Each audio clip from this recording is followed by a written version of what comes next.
عام طور پر ایک انسان اپنی زندگی میں پروفیشنل لائف میں کسی نہ کسی ایک ہی چیز میں ماہر ہوتا ہے، ایکسپرٹ، اسکلفل ہوتا ہے۔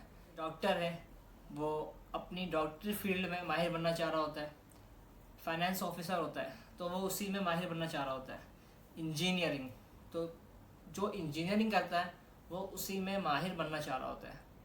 لیکن آسمان اور زمین نے اس سطح زمین پر ایک ایسا شخص بھی دیکھا جو نہ صرف ایک، دو یا تین چیزوں میں ماہر، بلکہ دنیا کے علوموں میں اگر دیکھا جائے تو کم سے کم 120 علوم پر آپ مہارت رکھتے تھے۔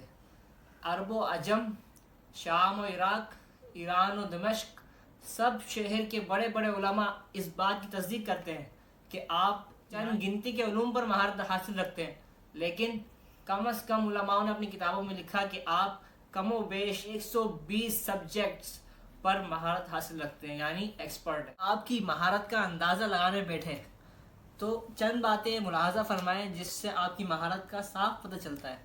سرسری طور پر نظر ڈالیں تو آپ نے 4 سال 4 ماہ کی عمر میں قرآن پاک نازلہ مکمل کر لیا تھا۔ آپ نے 13 سال کم و بیش کی عمر میں اپنا پہلا فتویٰ صادر کر دیا تھا۔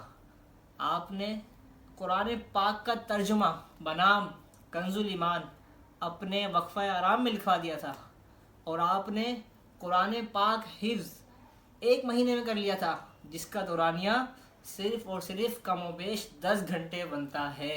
اگر میں ان کے علوم، سبجیکٹس، ایکسپرٹیز آپ لوگوں کو گنوانے بیٹھوں تو میں اس قابل نہیں ہوں کہ میں ان کے تمام علوم آپ کو گنوا سکوں، لیکن چند علوم گنوانے کی کوشش کرتا ہوں۔ آپ کو علم حدیث، حدیث، علم فقہ، اصول فقہ، علم صرف، علم نحو، علم ادب، علم نصاب المنطق، علم ریاضی، علم فلسفہ، علم الانساب، علم ادب و جرح و تعدیل، علم فلکیات، اسماء الرجال اور بہت سے بے شمار علوم، کم از کم 120 علوم پر آپ کو مہارت حاصل۔ یو پی ہند کے محلہ جسولی میں 10 شوال المکرم کو آپ کی ولادت ہوئی، اور 25 صفر المظفر 1340 سنہ ہجری کو جمعہ کے روز آپ کا وصال بریلی شریف میں ہوا۔ آپ نے یہ شعر تو سنا ہوا ہوگا کہ وادی رضا کی کوہ ہمالا رضا کا ہے، جس سمت دیکھیے وہ علاقہ رضا کا ہے، اگلوں نے تو بہت ہے لکھا علم دین پر، جو کچھ ہے اس صدی میں وہ تنہا رضا کا ہے۔ کیا آپ جانتے ہیں وہ شخصیت کون ہے جو اتنی ماہر ہے، جو اتنی ساری ایکسپرٹیز کے مالک ہے؟